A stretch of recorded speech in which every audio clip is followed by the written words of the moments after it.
हाँ तो बच्चों, हमने अपना 7वां पाठ दो बैलों की कथा पढ़ा, जो कि मुंशी प्रेमचंद द्वारा लिखा गया था। इस पाठ में दो बैलों के आपसी प्रेम के बारे में बताया है।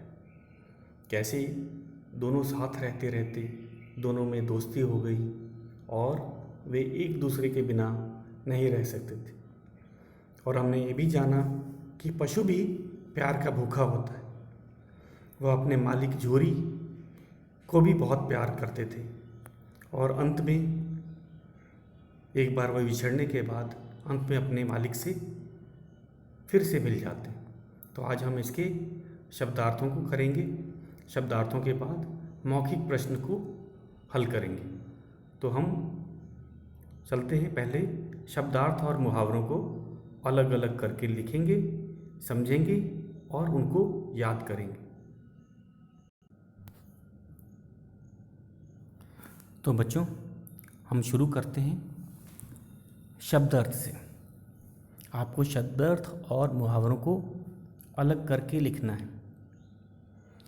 जो है पाठ्य पुस्तक में दोनों को मिला के रखा हुआ है, हमको अलग अलग करके इनको लिखना है। पहले हम लोग शब्दार्थ लिखेंगे और उसके बाद में मुहावरे। तो मैं आपको इनके शब्दार्थ के अर्थ बताऊंगा, मुहावरों के अर्थ बताएंगे। इसको हमें अपने नोटबुक में अलग अलग करके लिखना है। पहले शब्दार्थ लिखेंगे, शब्दार्थ, पहले शब्द फिर उसका अर्थ, और उसी तरह शब्दार्थ जब पूरे हो जाएंगे तो मुहावरे लिखेंगे और उनका अर्थ भी। मुहावरा लिखने के बाद मुहावरों का अर्थ भी लिखा जाएगा। तो शुरू करते हैं। पहला शब्दार्थ है, शब्दार्थ है। शब्दार्थ बोलो या शब्द अर्थ, दोनों ही एक ही चीज़ है, दोनों ही सही है। डील डॉल, डील डॉल का अर्थ है लंबाई चौड़ाई। कठकादी, कद काठी। तो हमारे जो दोनों बैल थे, हीरा और मोती, डील डॉल में काफ़ी विशाल थे, लंबे चौड़े थे, ऊंचे थे और सुंदर थे। चौकस, चौकस मतलब ठीक, सावधान। बैल अपने काम में चौकस थे, निपुण थे। चौकस का अर्थ होता है ठीक, सावधान भी कहा जाता है। नाद, नाद का अर्थ होता है पशुओं को चारा दिए जाने के लिए चौड़े मुंह का मिट्टी का पात्र। तो पशुओं को नाद में ही चारा खिलाया जाता है। ये मिट्टी का पात्र होता है, इसका मुंह काफ़ी चौड़ा होता है ताकि पशु आसानी से चारा खा सके और उनका चारा फैलेगा भी नहीं, एक बड़े से मिट्टी के बर्तन में ही रहेगा, गिरेगा या फैलेगा नहीं। थान, थान वह स्थान होता है जहाँ पे चार पैर वाले जीव, उनको चौपाए कहा जाता है। चौपाए का अर्थ होता है वे पशु जिनके चार पैर होते हैं, उनको बांधने का स्थान। तो गाय भैंसों को, बैलों को के बांधने वाले स्थान को थान कहा जाता है। हृदय भर आना, हृदय भर आना का अर्थ होता है भावुक हो जाना। तो हमने देखा कि जब हीरा और मोती गया के घर से भाग कर के आ गए थे वह झूरी के घर पे, तो झूरी ने दौड़कर उन्हें गले लगा लिया था। इसका अर्थ होता है भावुक हो जाना। तो हृदय भर आना एक मुहावरा है बच्चों, ये हमारा पहला मुहावरा है, हृदय भर आना। तो मैं मुहावरे को टिक कर देता हूँ। हमारा पहला मुहावरा है हृदय भर आना, दूसरा मुहावरा है गले लगाना, तीसरा है जल भुन जाना और उसके बाद में है खाली हाथ लौटना। ये भी एक मुहावरा है, इसका अर्थ है बिना कुछ पाए लौटना। और दिल कांप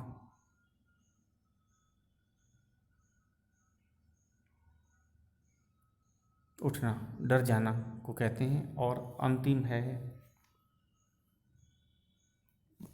आव न देखा ताव। तो ये हैं हमारे मुहावरे। कुल मिला के पाठ में 6 मुहावरे हैं। तो मुहावरों को हम अलग लिखेंगे। चलो पहले मुहावरे ही बता देते हैं। हृदय भराना का अर्थ होता है भावुक हो जाना।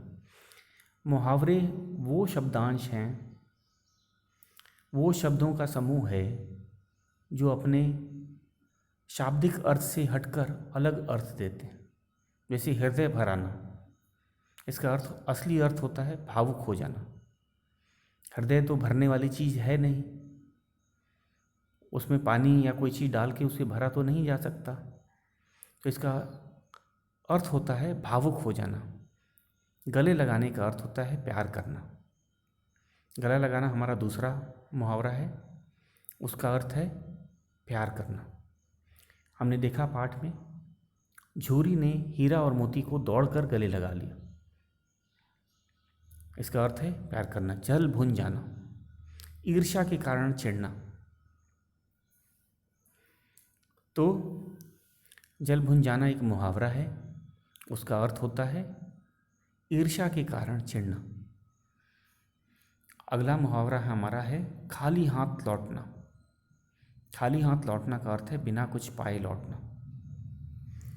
जब दूसरी बार हीरा और मोती गया के घर से भागे तो गया भी उनके पीछे दौड़ा, लेकिन हीरा और मोती इतना तेज़ दौड़े कि उसे पकड़ नहीं पाए। तो इसीलिए उसे कहा गया बिना कुछ पाए लौटना। मुहावरा का अर्थ है खाली हाथ लौटने का अर्थ होता है बिना कुछ पाए लौटना। अगला है दिल कांप उठा। इसका अर्थ होता है डर जाना। दिल कांप उठा का अर्थ होता है डर जाना। जब हीरा और मोती ने उस दाढ़ी वाले आदमी को देखा पाठ में, उसकी आंखें लाल थी, तो वे डर गए। तो इसका अर्थ होता है, मुहावरा है दिल कांप उठना, इसका अर्थ है डर जाना। आव न देखा ताव, बिना सोचा न समझा, मतलब बिना सोचे कुछ भी करना। जैसे जब हीरा और मोती अपने मालिक के घर पहुंच गए थे, झूरी के घर, और वही दाढ़ी वाला आदमी आ गया था उनको लेने, तब उन्होंने बिना सोचे उस पर हमला कर दिया। पहले तो वे डर रहे थे, लेकिन अपने घर पे, अपने मालिक के घर पे उन्होंने उस दाढ़ी वाले आदमी पे हमला कर दिया बिना कुछ सोचे समझे। तो आव न देखा ताव का अर्थ होता है न सोचा न समझा। तो ये थे हमारे मुहावरे। अब बच्चों हम अपने शब्दार्थ को एक बार देख लेते हैं। तो थान हमने देख ही लिया। थान क्या होता है? डील डॉल शब्दार्थ है, चौकस भी शब्दार्थ है, नाद हमने बता दिया।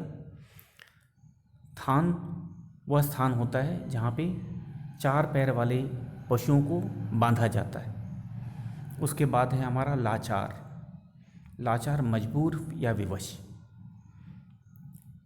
तो जब पाठ के हिसाब से बताए जाएंगे, तो जब गया ने हीरा और मोती को बड़े मोटे मोटे रस्सों से बांध दिया तो वे भाग भी नहीं सकते थे, तो वे लाचार थे, विवश थे। तो लाचार का क्या अर्थ होता है? विवश या मजबूर। निश्चय का होता है इरादा। जैसे हीरा और मोती ने भाग जाने का निश्चय कर लिया था। नकेल होती है एक रस्सी जो कि दोनों नाक के बीच में छेद करके पशुओं को पहनाई जाती है।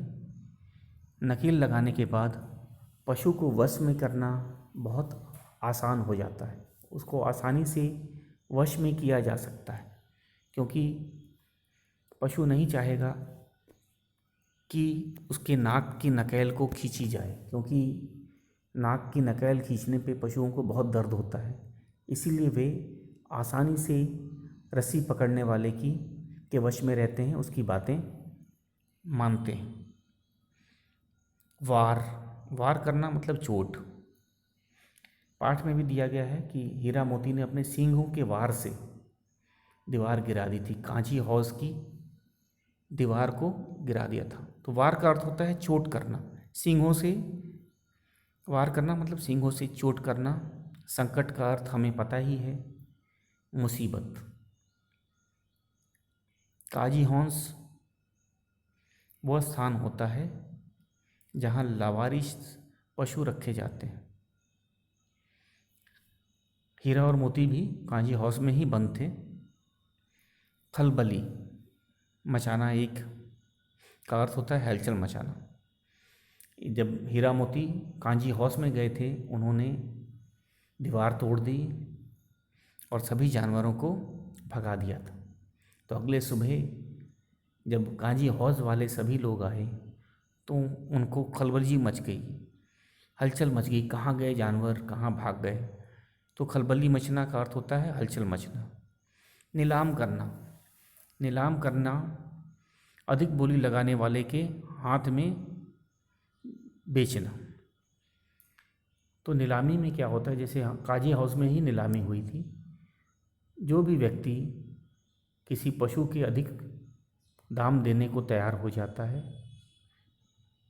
उसको कहते हैं अधिक बोली लगाने वाले को वो पशु सौंप दिया जाता है। उसके बाद में है अगला शब्द अर्थ है जुगाली। निगले हुए चारे को थोड़ा थोड़ा मुंह में लाकर चबाना। तो हम जानते हैं बहुत से जानवर होते हैं वो जुगाली करते हैं। इसमें बकरियां हैं, गाय हैं, भैंस हैं, बैल हैं, ये सब जुगाली करते हैं। आपने देखा होगा ये अपना मुंह चलाते रहते हैं। सबसे पहले तो अपना खाना ये जल्दी जल्दी खा लेते हैं और उसके बाद बैठ के उस निगले हुए चारे को थोड़ा थोड़ा वापस मुंह में लाते हैं और उसको चबाते हैं। तो इसी परिक्रिया को जुगाली कहते हैं। तो ये थे हमारे शब्द अर्थ। तो मौखिक प्रश्न करने से पहले हमने देखा है कि बच्चे पाठ का पठन नहीं कर रहे। ऑनलाइन क्लास का सबसे बड़ा, मैं कहूँगा, इसमें यही चिंता बनी रहती है कि बच्चे पढ़ने का काम नहीं करते, बस सुनने का ज़्यादा काम होता है। तो सबसे पहले मैं एक बार इस पाठ का पठन करना चाहूँगा। आपको भी आज का गृह कार्य में दूंगा कि कम से कम इस पाठ को आपको 2 बार पढ़ना है और शब्दार्थ और मुहावरे को नोटबुक में लिख करके याद करना है। तो मैं इस पाठ का एक बार पठन करने जा रहा हूँ। मैंने व्याख्या तो कर दिया है, एक बार पढ़ के उसका व्याख्या कर ही दिया है। अब है केवल पाठ का पठन करूँगा। पाठ को कैसे पढ़ा जाता है, कहाँ रुकना है, अल्प विराम में कितना देर रुकना है, पूर्ण विराम में कैसे रुका जाता है, और संवाद को कैसे पढ़ा जाता है। तो आप ध्यान से इसको सुनेंगे। अब मैं केवल पाठ का पठन करने जा रहा हूँ। इसको आप रीडिंग प्रैक्टिस भी बोलते हो। रीडिंग प्रैक्टिस आपको करना है, कम से कम 2 बार करना है हर बच्चे को। क्लास में तो ये हो जाता है, लेकिन ऑनलाइन क्लास में ये पॉसिबल नहीं है। लेकिन आप पहले मेरी इस पठन को आप सुनेंगे और आज 2 बार इस पाठ को पढ़ना है आपको। तो शुरू करते हैं। 2 बैलों की कथा। झूरी के पास 2 बैल थे, हीरा और मोती। दोनों डील डौल में ऊंचे, देखने में सुंदर और काम में चौकस थे। साथ रहते रहते दोनों में भाईचारा हो गया था। वे बिना कुछ कहे एक दूसरे के मन की बात समझ लेते थे। झूरी उनका बड़ा ध्यान रखता था। वे भी झूरी को बहुत चाहते थे। एक बार झूरी ने उन्हें कुछ दिनों के लिए दोनों को अपनी ससुराल भेजा। उसकी पत्नी का भाई गया उन्हें लेने आया। रास्ते में दोनों ने गया को खूब बहुत तंग किया। उन्हें आश्चर्य हो रहा था कि झूरी ने उन्हें बेचा क्यों है। घर पहुंचकर गया ने उन्हें बांध दिया और उनके आगे रूखा सूखा भूसा डाल दिया। नई जगह, नए लोग, हीरा मोती ने नाद में मुंह तक न डाला। रात में दोनों ने वहाँ से भाग जाने की सलाह की। उन्होंने जोर लगाकर रस्सियाँ तोड़ डाली और वहाँ से भाग निकले। सुबह होने पर झूरी ने जब उन्हें थान पर खड़े देखा तो उसका हृदय भर आया। उसने दौड़कर उन्हें गले लगा लिया। घर और गांव के लड़के जमा हो गए और तालियां बजा बजा कर उनका स्वागत करने लगे। परंतु झूरी की पत्नी उन्हें देखकर जल भुन गई।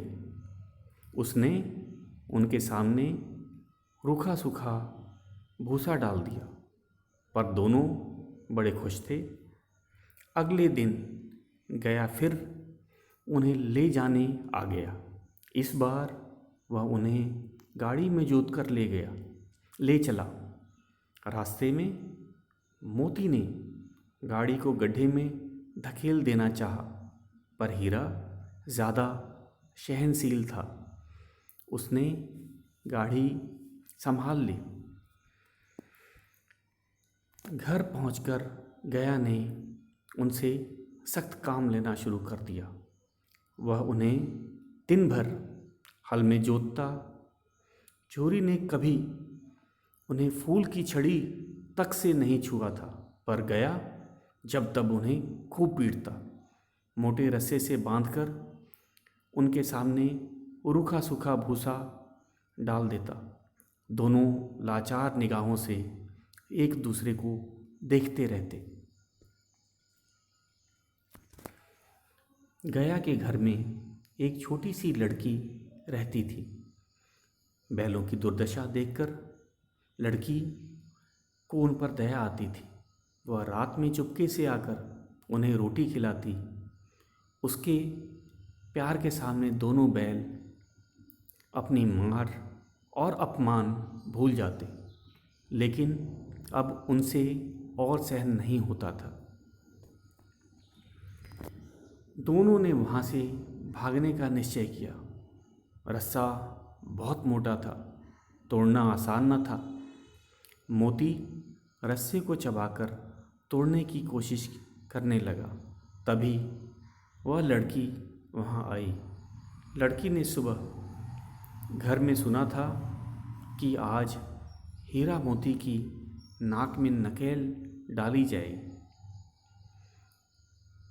उसने उन दोनों के रस्से खोल दिए। दोनों वहाँ से भाग निकले। थोड़ी देर बाद लड़की ने शोर मचा दिया कि बैल रस्सी तोड़कर भाग गए हैं। गया उनके पीछे दौड़ा। बैल थे कि सीधे भागते चले गए। उन्हें रास्ते का भी ध्यान न रहा। गया को खाली हाथ लौटना पड़ा।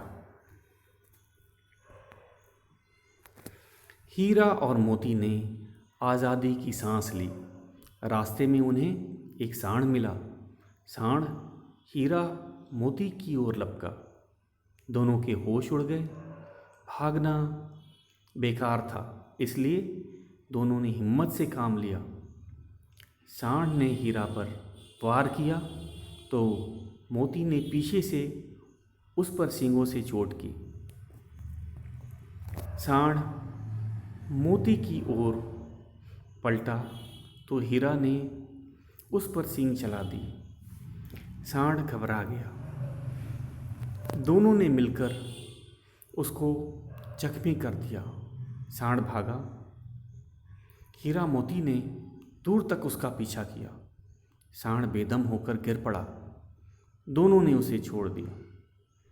दोनों आगे चले तो रास्ते में मटर का खेत दिखाई दिया। भूखे तो थे ही। हरी भरी मटर देखकर उनकी भूख और बढ़ गई। वे खेत में घुस गए और लगे मटर खाने। तभी खेत के रखवालों ने उन्हें देख लिया।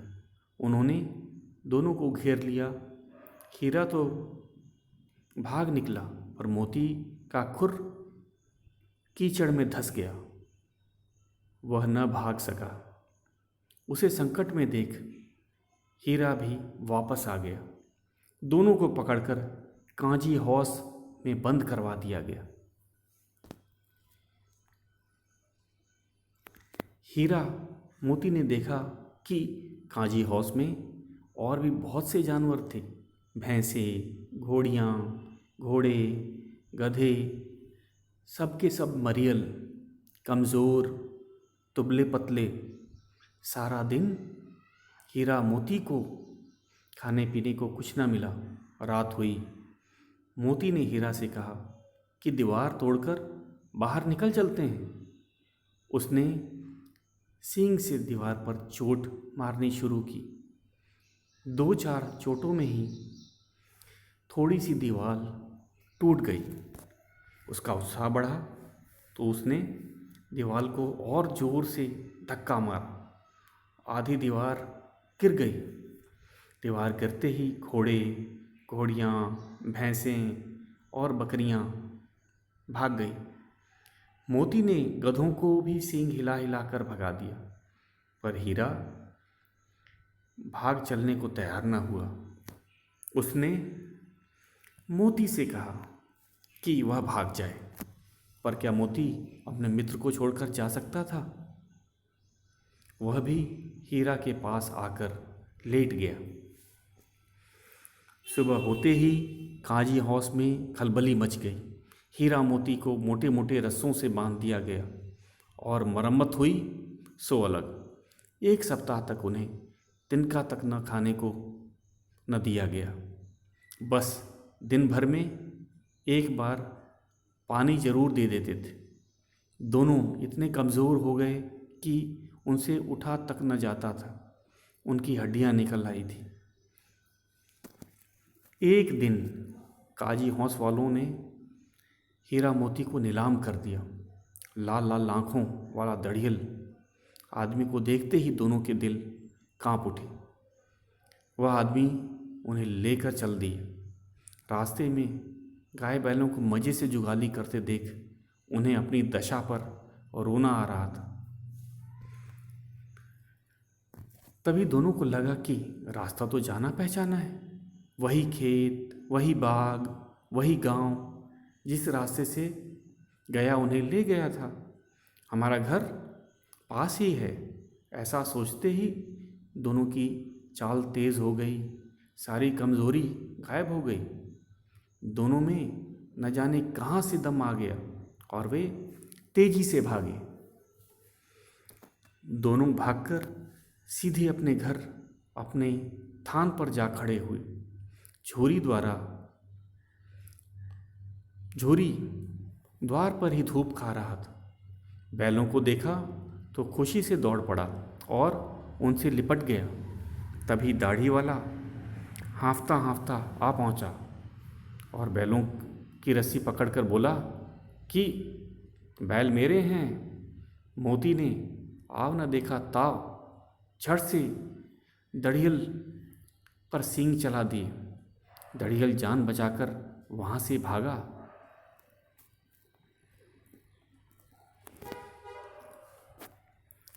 ज़रा देर में ही नाद में खली, भूसा, चोकर, दाना भर दिया गया। दोनों मित्र खाने लगे। झोरी खड़ा उनकी पीठ सहला रहा था। तभी झोरी की पत्नी भीतर से दौड़ी दौड़ी आई। उसने दोनों बैलों के माथे चूम लिए। तो बच्चों, ये था हमारे 7वें पाठ दो बैलों की कथा का पठन अभ्यास। तो आपका गृह कार्य क्या है? सबसे पहला है कि कम से कम इस पाठ को आपको 2 बार पठन अभ्यास करना है। रीडिंग प्रैक्टिस 2 बार करनी है और शब्द अर्थ और मुहावरों को नोटबुक में अलग अलग लिखना।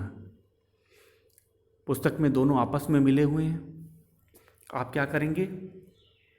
आप इसको 2 शीर्षक बनाएंगे। पहला है शब्दार्थ। शब्दार्थ के नीचे सारे शब्द अर्थ लिख देंगे। शब्द पहले लिखेंगे, बाद में उनका अर्थ। उसी तरह दूसरा शीर्षक होगा मुहावरे। इसमें 6 मुहावरे हैं जो मैंने आपको बता दिए हैं। उन 6 मुहावरे को अर्थ के साथ भी लिखेंगे, तो दोनों अलग अलग हो जाएगा। अब याद करने में भी आसानी हो जाएगी।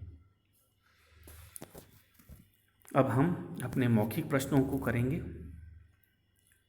आपको गृह कार्य बता दिया गया है, आप उसको करेंगे। गृह कार्य फिर से एक बार बता देता हूँ। पठन अभ्यास ये बहुत ज़रूरी है।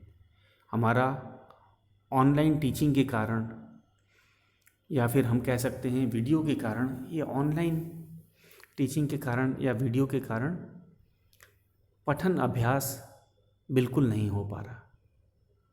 तो इसीलिए मैंने अभी पठन अभ्यास किया था, आपने उसको ध्यान से सुना। मैंने कैसे पूरा पाठ पढ़ा, आप इसको ध्यान से एक बार सुनेंगे और 2 बार इसे करेंगे। और शब्दार्थ और मुहावरों को लिखकर याद करना है। मैंने तरीका आपको बता दिया है। और अब हम इसके मौखिक प्रश्नों को हल करेंगे। मौखिक प्रश्न आपको पता ही है, ये हम मौखिक रूप से ही करते हैं, इनको लिखते नहीं हैं।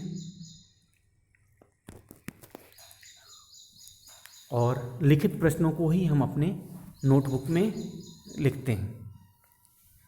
तो पहला हमारा है मौखिक प्रश्न। निम्नलिखित प्रश्नों के उत्तर दो। हीरा मोती गया के घर से क्यों भाग आए? प्रश्न क्या है? हीरा और मोती गया के घर से क्यों भाग आए? तो हम जानते हैं कि वो गया के घर में क्यों गए थे। उनको गया का साला, या हम कह सकते हैं गया की पत्नी का भाई, झूरी की पत्नी का भाई उन्हें ले गया था। क्योंकि गांव में किसान अपने पशुओं को अपने काम के हिसाब से कभी कभी अपने रिश्तेदारों को दे देते हैं और उसके बाद में फिर वापस, जब उनका काम पूरा हो जाता है तो फिर वापस बुला लिया जाता है। और यह बात हीरा मोती के साथ भी हुई। उन्हें झूरी का घर छोड़ करके कुछ दिनों के लिए झूरी के पत्नी का भाई, या फिर हम कह सकते हैं झूरी के साले के घर में जाना पड़ा। और नई जगह, एक तो वह झूरी से बहुत प्यार करते थे, झूरी से दूर नहीं जाना चाहते थे। और कोई भी व्यक्ति अपने घर को बहुत पसंद करता है।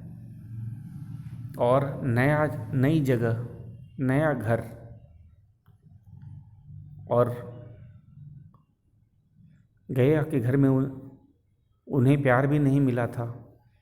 वह उनको मारता था तथा खाने के लिए भी रूखा सूखा भूसा देता था। इस कारण से वे गया के घर से भाग गए। यह कारण हमें पता है। तो क्या भूसा के कारण ही भाग आए थे? खराब खाने के कारण ही वे भाग आए थे? नहीं। इसका क्या कारण था? वे झूरी से प्यार करते थे तथा नए जगह तथा नए लोग उसे पसंद नहीं आए थे। कारण ये था। तो इसका उत्तर हम लिखेंगे तो हीरा मोती गया के घर से क्यों भाग आए? हीरा मोती गया के घर से भाग आए क्योंकि जगह नई थी तथा वे झूरी से प्यार करते थे। तो फिर से प्रश्न को फिर से देखते हैं। हीरा मोती गया के घर से क्यों भाग आए? हीरा मोती गया के घर से भाग आए क्योंकि जगह नहीं थी तथा वह छुरी से बहुत प्यार करते थे। तो ये कारण था। तो शेष प्रश्नों को बच्चों हम कल करेंगे। हमारे मौखिक 5 प्रश्न हैं, हम इसको कल फिर करेंगे। तो आप आज का गृह कार्य कर लेना। गृह कार्य है 2 बार पठन अभ्यास, शब्दार्थ और मुहावरों को नोटबुक में लिख करके याद करना है।